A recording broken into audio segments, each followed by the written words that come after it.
I've been a school psychologist for a few years now, and with the rise in the number of evaluations I need to do increasing each year, I needed to find a way to be more efficient without compromising the quality of my evaluations. This is my solution. I changed how I gather information and write reports. This right here is how I keep everything organized. I have digital files in addition to paper copies of observations, interviews, protocols, basically anything that needs to be turned into the district at the end of the year for record keeping. Each child has a folder with their first name and their last initial. All information is kept within the case checklist, which is available on my TPT store. It contains columns where you can put the percentage of the evaluation done, the student's name, ID number, type of evaluation, their school. We work with diagnosticians, so I keep track of the name of who I'm working with. You can also have things sorted by oldest to newest. That way you can always keep the most recent one that's going to be due on top. There are different tabs for when you have consent, for when you're waiting, because consent has they're scheduled to come in for consent or to re-eval. The review tab for when you're reviewing their information, as well as one when you need a little bit more information besides just the record review, such as a parent or teacher interview. We work with remote psychs, and sometimes they need a little extra help, such as a person going in to do observations, or maybe they need help with the finding the student and setting up an interview meeting with them at the school.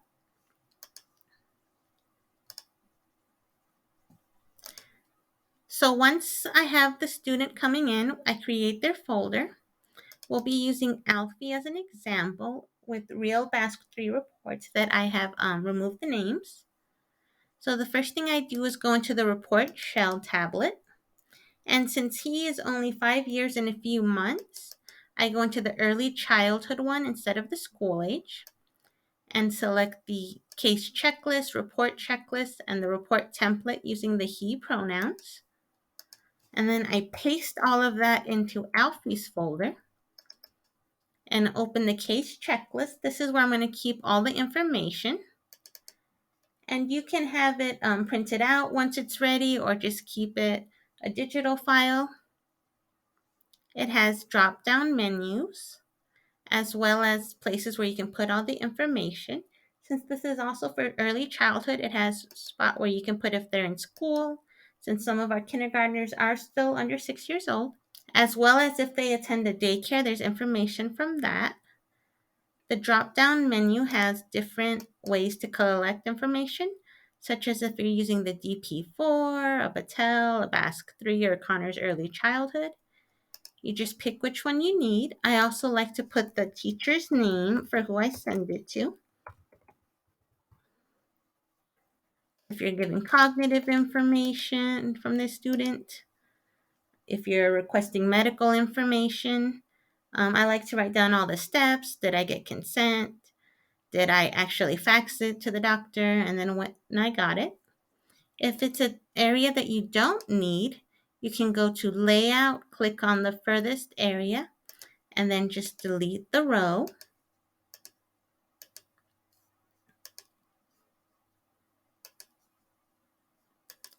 The report checklist is for once you're ready to start writing. And it works basically the same way as the case checklist. It has all of the different areas and whatever you don't need. So if you're not getting an outside evaluation or medical information, you can just delete it. You can pick from the drop down menu if you got teacher information or maybe childcare worker because they're at a daycare. So I really like that you can just delete what you don't need instead of having to add stuff. And it has an area where you can put a little X or a check mark once you have that section written. Next, I get the parent interviews ready. And so I go into my interview folder. And here, it has 3 different options for parent. Sometimes you do get double booked. So in that case, I will have to print out whether it's a guardian or foster parent or a parent. It has the information that's relevant for each one. It also has plenty of space and lines. I've always been a bit annoyed when you see maybe one line on some of the interviews that are out there, so I made some new ones. Now, when you're doing it in person, there is an Excel spreadsheet, and we're using he pronouns for him. You can put the student's name, the respondent's name, which we can just put Mary Bell, mother, the interview date. And all of these blue areas is where you would type in the information or the parent's response. So the little two asterisks are representing where you would put the child's name. And then you would just double click mother, father, younger sister. You can delete anything you don't need. So for instance, were there any problems during the pregnancy or birth? If it's a no, you can just keep the sentence, there were no complications. If something did happen, you could delete the first part of the sentence and change that during the birth or pregnancy. Delete which sentence you don't need. He was born full term or he was born prematurely at however many weeks. So this adds everything up into the very end, what are called the summary boxes. The summary boxes are divided by sections: family and social history, developmental and medical history, and behavioral health history. So when you open the report template, it has where you can pick what type of evaluation you're doing, whether it's called a psychoeducational, full, and individual. You can pick however you name the outside or IE evals, who you got interviews from, whether you did the functional behavior assessment or you just reviewed one that someone else did at the school, as well as a section for the BIP, whether you had to do it on your own or you're just reviewing what someone else did. And once again, anything that you do not need, you just select and delete. So for this one, we use the BASC 3. And then underneath that, it has BASC 3 preschool parent rating scale and the BASC 3 preschool teacher rating scale. Didn't need those, so that I will delete as well as these ones. And now you have this area ready for wherever you put the sources of your information.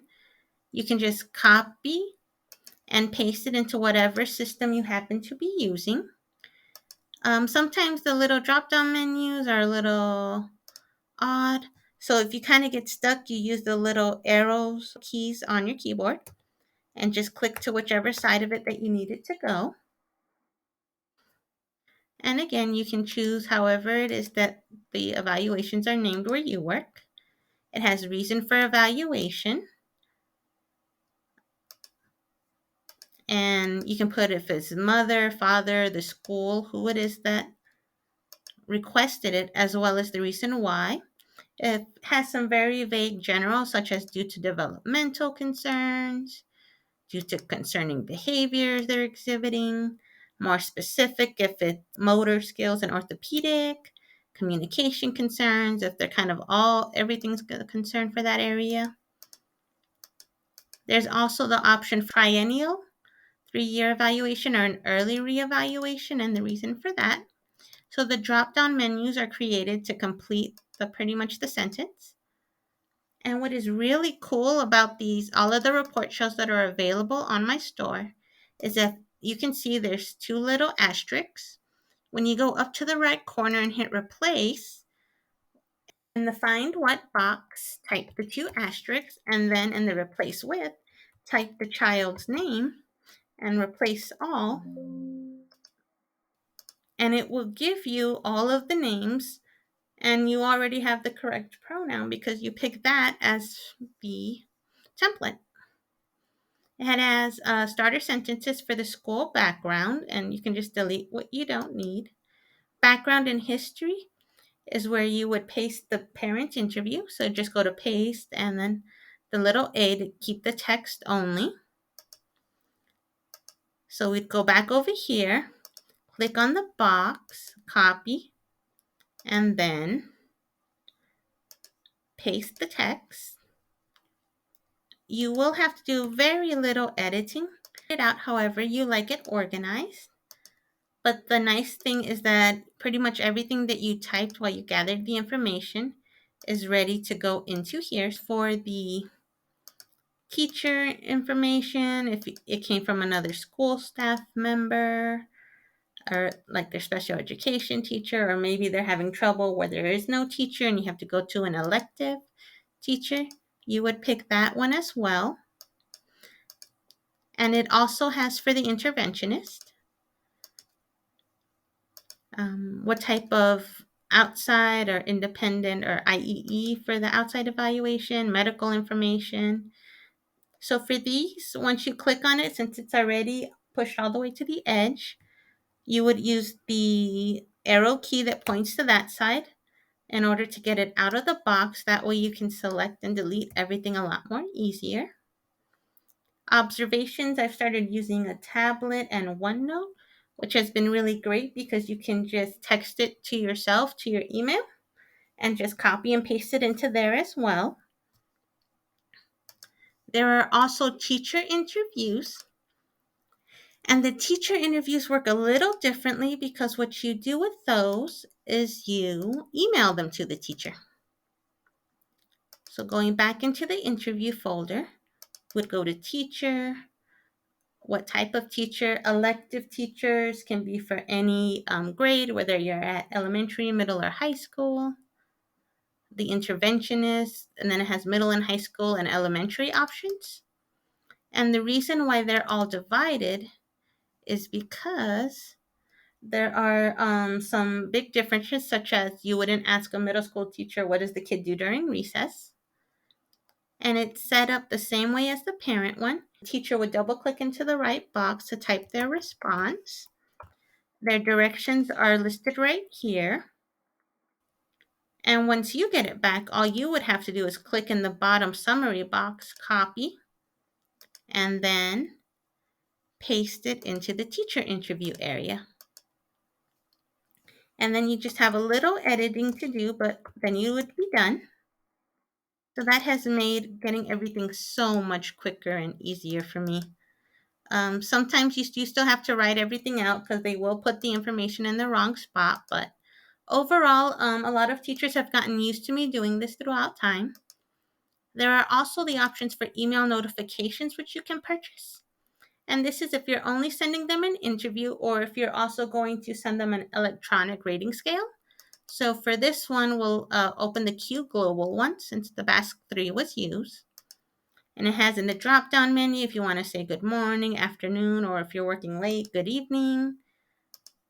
You can once again just type the little asterisks and it'll still have it up there. So replace all. And then Alfie's name goes in there. For these ones, it has the options for both he and she pronouns.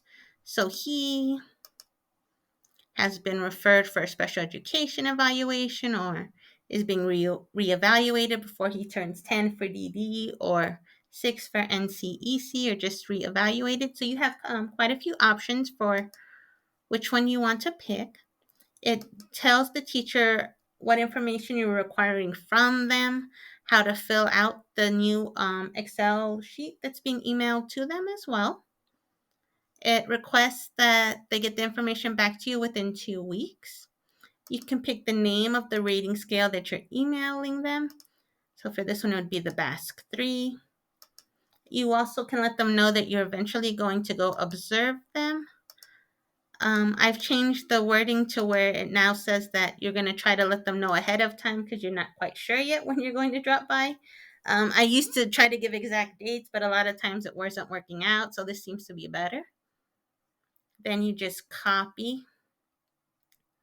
everything and paste it into the teacher's email. And remember to attach the interview form that would be within the student's. You would make a copy of the parent interview and the teacher interview and put it into the student's folder. So you always want to have a copy per each child and keep one master copy that pretty much blank, just set up with the sentence starters. And after you've emailed, you would just close it and don't save. That way it's always ready for the next person. Once you're done testing or you've gotten back all the rating scales you need, you would go into the rating scale folder. And these are all separated by the name of the rating scale. So since he's so young, we're using the Basque 3 preschool. And we got the information from both the parent and the teacher. We're using the template for the he pronouns. So what you want to do is open it. Make sure that the screen is large enough so that you can copy and paste everything. So you want to select everything. And then go back to your report template. And then just paste. You don't want to hit paste text only because then that's going to make the drop down boxes not work. So once we come back up here to the top, we can see that there's a description of the rating scale. It has the asterisks for all of the rating scales that are for purchase at my store as well. And you would just do the same thing, replace. You have the two asterisks and then replace with the student's name, hit replace all. And it will fill in all of that for the rating scale. The first area, it lets you know who filled out the rating scale. So it was filled out by his mother and general education teacher. This area also contains the validity indexes. So you could say, well, all indexes for everyone fell within the acceptable range. And in that case, you would just select everything else and delete it. And then you can say the multi-rater graph or table, whichever you use, is located at the end of the report. We have to have an attachment page because the system that we use is Synergy and it's not set up to put tables or graphs or anything we can make on our own. If there is something elevated, you would pick that one. So let's say the F index for mom fell within the extreme caution range, indicating high levels of maladaptive behavior from Alfie. Everything for the general education teacher was acceptable. So then you always just erase whatever it is you don't need. There's a brief description of the clinical scales. And for each area, you would pick after, comparing the Basque scales. Did this fall within the clinically significant range or at-risk range for everyone? Were there only some concerns? And if so, are these concerns in all settings? At home but not at school, or at school but not at home, or in certain settings, such as their interventionist setting or the general education classroom, but they're fine in the interventionist one. If you had received information from the interventionist, so there's lots of different options. You pick whether or not they exhibit age-appropriate behaviors, restless, impulsive, sometimes engage in those behaviors. So there's a lot of options that describes each scale, whether it's hyperactivity and aggression. The adaptability scales work the same way. You would pick whether it fell within the clinically significant or at-risk range for everyone, or if there were a lot or some concerns, or maybe there were no concerns. And then you could say in all settings, he's able to adapt as well as most others his age to a variety of situations. So these have the options that you would get on the rating scale to just go ahead and pick to complete the sentence. There's a lot of variety of rating scales at my store just because I've seen such a huge difference in what does and doesn't get turned in. So sometimes I might only get a parent one, or maybe, like I said before, they just didn't have a teacher, or they have people going in and out. so there isn't anyone to get that information from. Maybe only the teacher turned it in. The Basque 3 has the largest varieties, where you can get a parent and teacher at both elementary, middle, and high school levels. So for each one, what is different is that you can pick the teacher. So for the middle school, it changes from just general education, elective, bilingual to the type language arts, math, ELD, special education, gifted for all grade levels shows up as well. High school has those type of the main types of teachers that you would see, such as for the JROTC, if you got needed information from them, from the health teacher. The high school one has different types of teachers as well as English, ELD, algebra 1 or 2, financial literacy. So while they are pretty similar, what majorly changes is the type of teacher that you're going to pick. And then it gives you options, all of the drop down boxes, for whether there are some concerns, many concerns, no concerns, if it's a specific area such as home or school only, or maybe it's just some school, classes but not others. For the middle and high school, you can have up to 2 teachers or 3 teachers that you got a basically from in addition to the parent. Elementary has parent and teacher. It only goes up to 2 teachers, which can include an interventionist or elective teacher, a parent only, a rating scale for the SRPI. There's one for the EDQ scales if you're using those. And it gives you the option, if nothing was indicated, then you would pick this one and delete this one, as well as deleting what's in the blue. Have this section ready. And it just makes report writing so much easier. You're using your time more efficiently and focusing more on the interpretation and gathering data instead of trying to type all of the information in. I hope this has been helpful, and that you'll visit the store if anything does look like it will help you as well. And have a wonderful school year.